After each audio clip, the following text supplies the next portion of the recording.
UFC 305 Plessis versus Adesanya has just ended, and there were some crazy results. Plessis going out there as a slight dog and finishing Israel Adesanya when he was down on the scorecards. We had Kai Kara France knock out Steve Erceg, who I believe has never been finished by TKO or submission. He's never been finished once in his entire MMA career, and starches Steve Erceg in round one. We had Dan Hooker come in as one of the bigger underdogs of the card to win. He was my underdog of the card. He won by split decision. We had crazy judging with Rozenstruik winning a split decision. How in the world did they give that to Tuivasa? And 30-20, we'll get into it. Carlos Prates knocking out the unknockouts. I don't know how to say it. Jingliang's never been knocked out. Now he has. Carlos is a problem. We had some controversy at 265 pounds there. Walter with the verbal submission. Another split decision. A lot of splits on this card. I don't know why. Ricardo gets the nod. Casey as the dog gets the nod. We predicted her to win as well. Jack Jenkins with the TKO. Tom Nolan with the decision. Nolan and Song with the decision. And Jesus Aguilar. Ladies and gentlemen, this card was awesome. Fight after fight after fight were absolutely amazing. This fight lineup right here, even the tie versus Jairzinho, there was times where it was dull, but for the most part, that was an amazing 4-fight stretch. Jingliang Lee, Carlos Prates, also amazing. The whole fight, the whole pay-per-view main card was amazing, man. Jingliang Lee, Prates. Oh my God, Tuivasa, Rozenstruik, very nice. Gamrot, Hooker, probably fight of the night. I don't know if they've announced that yet. Obviously, the knockout and the rear naked. So we're going to start with the main event here. I mean, this card was awesome in terms of how many fun fights there just were on the pay-per-view. We're going to start with Plessis and Adesanya, round one. Really even. Honestly, could have gone either way. Adesanya was landing kicks. Plessis was landing kicks. Adesanya had one good punch to the head. Plessis had one good punch to the head. I still really don't know who the judges gave round one to. It was a very close round, and I honestly am curious. Plessis versus Adesanya scorecards, because round one, I was honestly literally saying as the scorecards, or as round two and round three were happening, I'm like, dude, this could be 2-0 Plessis going into round three. This could be 1-1. I mean, I had no idea going into that final round, but the judges right here, if they've updated it, ladies and gentlemen, two of them gave it to Adesanya, one of them gave it to Dricus Plessis, which means 29-28. These scorecards were all over the place. I mean, we have to look at that first off. Let's zoom in on this one so you guys can see this. Adesanya won round one on these two judges' scorecards. Round two, all three unanimous. For Dricus Plessis, I thought that was a clear round for Plessis to get the win. Round three, I thought Adesanya won, but for some reason, David Lethaby gave that to Plessis. So, ladies and gentlemen, Plessis was up 29-28. On the scorecards heading into the championship rounds, and he would have won round four because of all the knockdowns and getting the back. Even if he didn't get the rear naked choke, he still would have won round number four. He didn't even have to win round number five, and Plessis still would have won on the judges' scorecard. So no, he actually didn't need that finish. He just needed that big moment where he hurt Adesanya, got him down, got the back, and almost got the submission. But he did get the submission, so he didn't have to rely on the crazy scorecards that really were all over the place in that main event and throughout the entire card. But yeah, round one literally could have gone either way. Two gave it to Adesanya, one gave it to Plessis. Round two, very clear for Plessis. Round three, I gave it to Adesanya, so in my opinion, could be 2-1 either way heading into round number four, and I thought Plessis was getting destroyed in round number four until, boom, catches Adesanya with a good shot, pressures him again, lands some overhands, hurts him a little bit, wobbles him a little bit, gets him to the ground, takes his back yet again, gets a little bit high. I think he's going to fall off, and boom, Adesanya doesn't fight the hands well. Plessis gets it under the chin, and he cranks like his life depends on it and submits Adesanya. Crazy win from Plessis. Again, he still would have won had it gone to the scorecards, which is crazy. But yeah, still what a win there, as a Plessis is on a 3-fight champion win streak. Robert Whittaker, Sean Strickland, and now Israel, the last stylebender Adesanya. That is a crazy, crazy streak in the middleweight division, and that by far doesn't make him number 1, doesn't make him number 2. It doesn't surpass him behind or in front of Israel Adesanya, but that clearly puts Dricus du Plessis at least in the top 5 of UFC middleweight history. And I'd have to say, my personal opinion, Dricus du Plessis is the 3rd greatest middleweight of all time. He's undefeated in the UFC. He has finished Robert Whittaker, a former champion. He has finished Israel Adesanya, a former champion. And he has beaten Sean Strickland, a former champion. He's the 3rd best middleweight of all time right there. 2 more wins, I would say 2 more if he can get to 3 title defenses. Over maybe Chimaev, maybe another Sean Strickland fight that could possibly put him over the hump to pass Israel Adesanya. But for now, he still needs a few more to pass Adesanya there. Next one, Kai versus Steve Erceg. Did not need any scorecards to be had here. Round 1, Erceg is pressuring forward, looking to use his movement to get inside and land some good shots. And Kai's really just looking for the timing, looking to find Steve coming a little bit too hard so he can't exit the pocket fast enough to where he's going to get knocked out. And that's exactly what Kai did. As soon as Steve went in, he threw a big, I believe it was an overhand right, got him to back up just enough to where the left hook was still in range, landed right on the chin of Steve. Steve popped right back up after going for the legs of Kai Kara-France. Steve's back was to the cage, and boom, Kai lands another shot, knocks down Steve. 1 ground and pound shot to the glove, another ground and pound shot to the glove of Steve Erceg. I'm a crazy ref. I'm a crazy MMA fan. I personally would have thought maybe like 2 or 3 more ground and pound shots. Steve hopped right back up. Again, that's just me, my personal opinion. I don't think it was an early stoppage. I think it was like, a tad bit early. It wasn't like, oh my God, that was an early one. Oh my God, that was a late stoppage. It was just a tad early. No complaints for me. I see the reason they stopped it, but I would have given Steve a little bit longer. Impressive win by Kai, though. I mean, knocking out Steve Erceg. This dude, he just has insane power for the flyweight division. Has knocked out Cody Garbrandt. He's knocked out Rogerio Bontorim.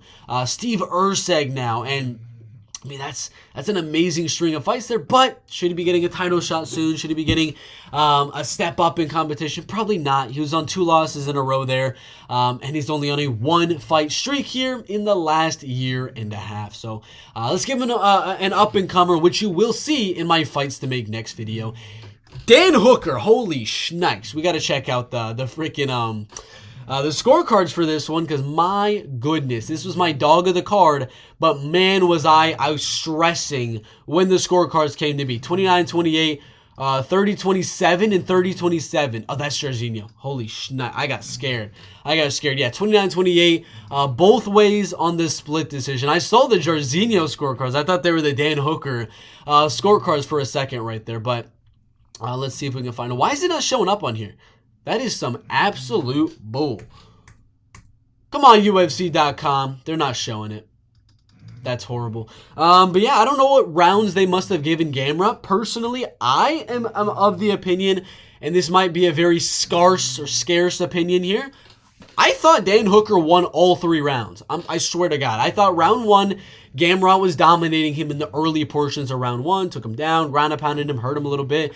But he wasn't close to finishing Gamrot. He wasn't going to be getting a submission or wobbling Dan Hooker or anything like that.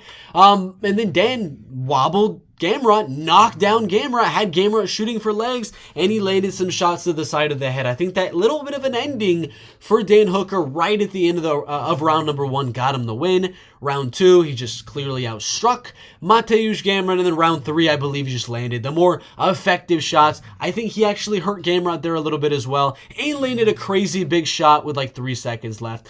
Again, might not be a popular opinion. I had Dan Hooker 30-27. I predicted Gamrot to win, but in terms of value, in terms of betting, you should not be betting Gamrot to win there. That was for sure underdog or pass type of a fight, like I said, and Dan Hooker gets the nod. Again, I don't know why it was a split. I thought it was 30-27. I could see The rationale for 29-28 for Dan just to win round 2 and round 3, because round 1 was very, very close. I had it 30-27. I'm going to rewatch it, so don't go too crazy on me in the comments. I'm going to rewatch it, see if I can change my outlook on the fight. Next one, we got Jairzinho Tai. Again, what are we doing? Split decision on Tai Tuivasa, Jairzinho, Rozenstruik. All 3 rounds for Bam Bam Tuivasa on this man's scorecards. Howie Booth. What the are you thinking, man? And then Charlie Keach gave Tai Tuivasa round 1. Round 1. No. I mean, these judges were just crazy today, man. I don't even know where the rationale comes to have him win 3 rounds. Round 1, that's the round 2 judges out of 3 gave to Bam Bam Tuivasa. Let's check round 1 here. 19 strikes for Jairzinho, 9 for Tai Tuivasa. Let's check where those strikes were landed. 1 head strike for Tai. Unless that 1 head strike is the biggest head strike known to man, Tai did not win round 1. Tai got outlanded by 3 times in round 2, by 2 times in round 3. What is up with the judging? I swear to God, we need to boycott the judges. Charlie Keach, Howie Booth, you guys are absolute imbeciles for giving Tai Tuivasa round 1, Charlie, and for giving Tai every single round. Either you know Tai personally, Tai paid you money, or someone is holding your family hostage and trying to get them trying to get you to give Tai the win. I don't know why they're doing that to your family just to get Tai the win. But god dang, make it a little less obvious. Make it a 29-28, not a 30-27, you moron. But yeah, that's my little rant on that one. I thought Jairzinho outstruck Tai every round, landed the bigger shots, countered him coming in. I have to end it with this. Jairzinho pointed down, did the Max Holloway in round 3, like Muhammad Mokaev, and he backed up. Jairzinho, I'm no longer a fan. I'm sorry, but you cannot point down and do the Max Holloway and disrespect everything Max Holloway in the point down signature move stands for. Point down and back up. I don't even want to keep going. You know where I'm going to go with this, Jairzinho.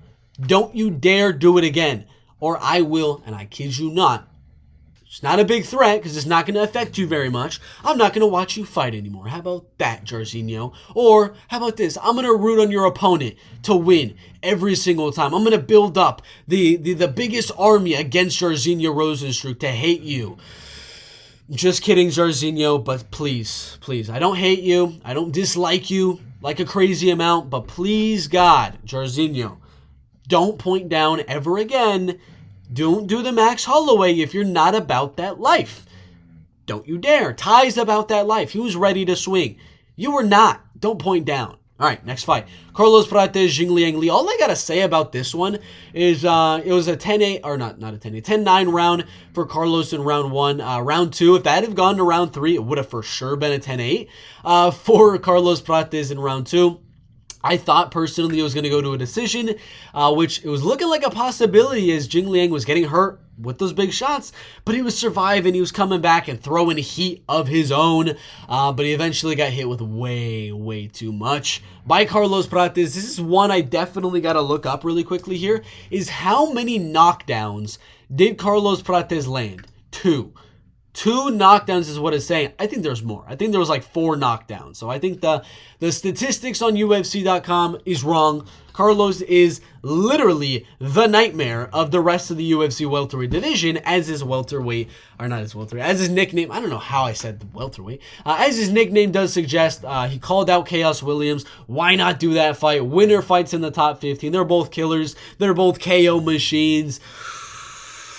Oh, that's such a fun fight. Walter Walker Jr. Tafa, weird one. Jr. was cracking Walter on the feet, hurting him on the feet, landing some big shots on the feet. Obviously, Walter shot legs, shot the takedown, got him down, got him away from the fence, held him, landed like 2 ground and pound shots, and then 4 seconds left, pulls a heel hook, and Junior does and rolls, and then the ref stops it. Watching it live, I didn't actually hear the scream, so I was literally thinking the referee stopped this fight for no reason whatsoever. But in my personal opinion, I watched the replay, I've heard the sounds, you can't be making that sound, you can't be screaming and expect the fight to not get stopped. It's a rule. I don't know if it's in the Nevada State Athletic Commission, this is obviously in Perth, I'm sure they have their own commission with the same rule. There's a rule that if you scream like you're in serious pain from a submission attempt, the referee's going to stop the fight as to not harm you or your body. So, I mean, Junior, don't scream next time. If there is a next time, maybe you'll be cut. I don't know. I think that's like 2 losses in a row. Let me check really quick.